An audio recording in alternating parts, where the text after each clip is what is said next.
أهلا وسهلا بكل ذي عقل وضمير.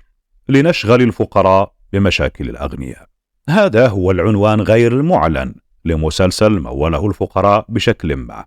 المسلسل يحمل عنوان مال الدنيا، لكن ما يهمنا في هذه الحلقات الخفيفة هو أن نوضح الرؤية من زاوية نقدية بحتة، توضح فكرة أساسية، وهي كيف يمكن أن تروض الفقير كي يهتم بمشكلة الغني، وكيف يمكن أن تلعب معه ألعابا سحرية لا يرى فيها السرقات الفنية الموصوفة على مستوى الأداء والمعالجة. فكرة المسلسل كما جرى الترويج له تقوم على أن الطباخ رشيد يستثمر كل أمواله لافتتاح مطعم خاص به، ولكن يفشل المشروع، وفي محاولة يائسة منه لإنقاذه يتخذ على مضض شريكا له غير مدرك أنه قد يدمر كل أحلامه. الفكرة في أساسها تقوم إذن على مستثمر يقع ضحية شبكة تجعله يخرج بدائرة مشروعه من مسار إلى مسار آخر.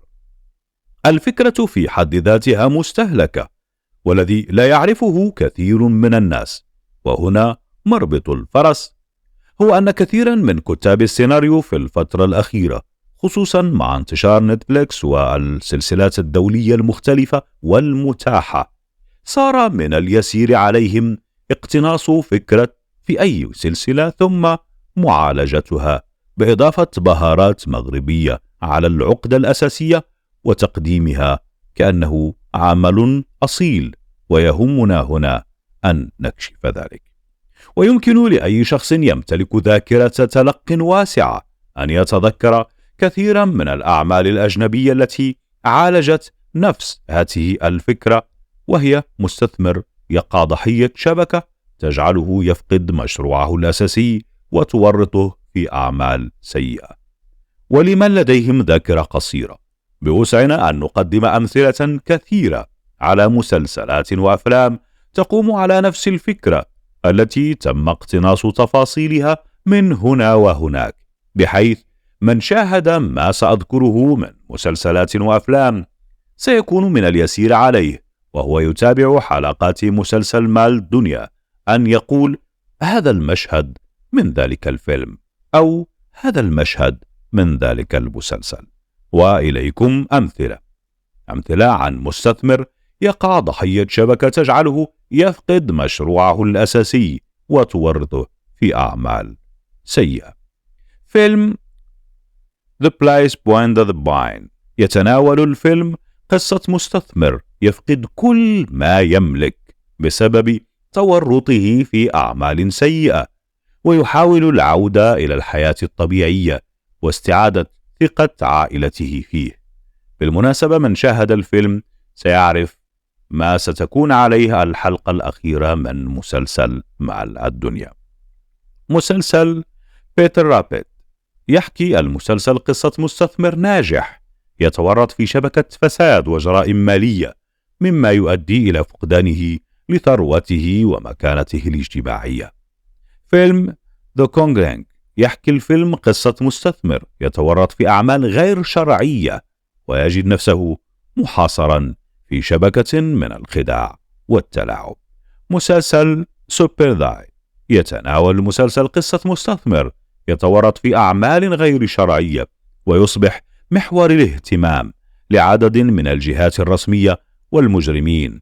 تذكروا هذا المسلسل وفكرته عندما تشاهدون التحقيقات التي ستكون مع الطباخ في مسلسل مال الدنيا.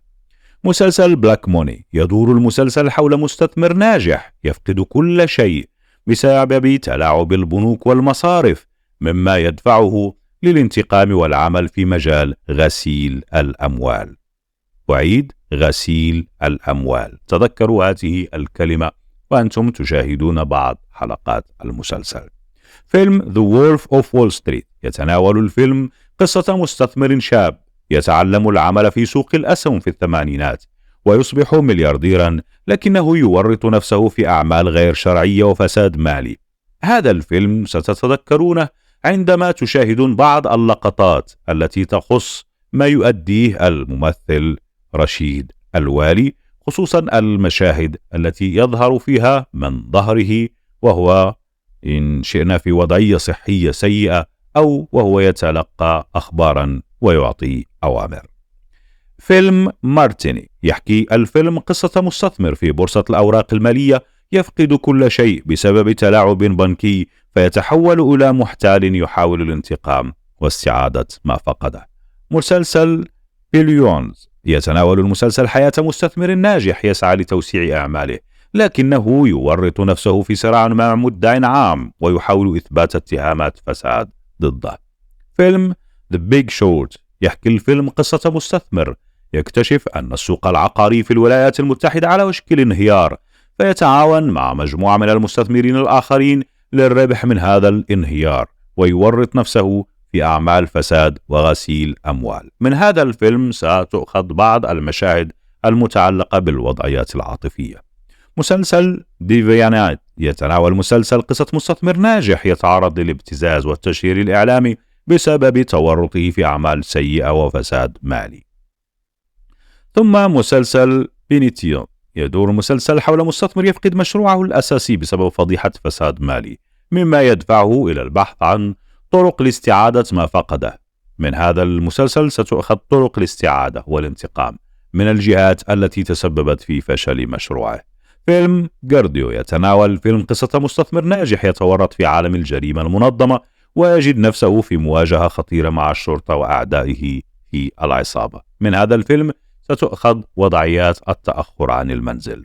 فيلم The Left Hand يحكي الفيلم قصة مستثمر يدخل في عالم المخدرات والجريمة المنظمة ويجد نفسه في مواجهة شديدة الخطورة مع رؤساء العصابات والشرطة. فيلم الرجل الذي عرف كيف يتكلم بالأموال يحكي الفيلم قصة مستثمر ناجح يفقد كل شيء بسبب خسارة مشروعه الرئيسي، فيتعلم كيف يدير أمواله بطريقة ذكية ويصبح مستثمرا ناجحا. لا أحد يسمي هذا سرقات موصوفة، لكنها من الناحية الفنية سرقات موصوفة. إذن ما هو الأساس الذي يقوم عليه سيناريو الفيلم، سيناريو المسلسل ويشتغل عليه؟ هو أنه يأخذ مشاهد متعددة من كل هذه المرجعيات الفنية ويستثمرها في المشاهد ويضيف بعض البهارات المغربية.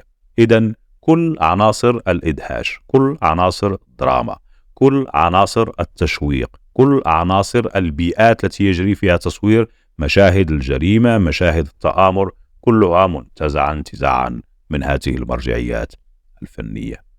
نتمنى أن تولد مسلسلات مغربية أصيلة بأفكار أصيلة، لأن هذا لا يصلح في عالم الفن، لأنه عالم نبيل. تحياتي لكم.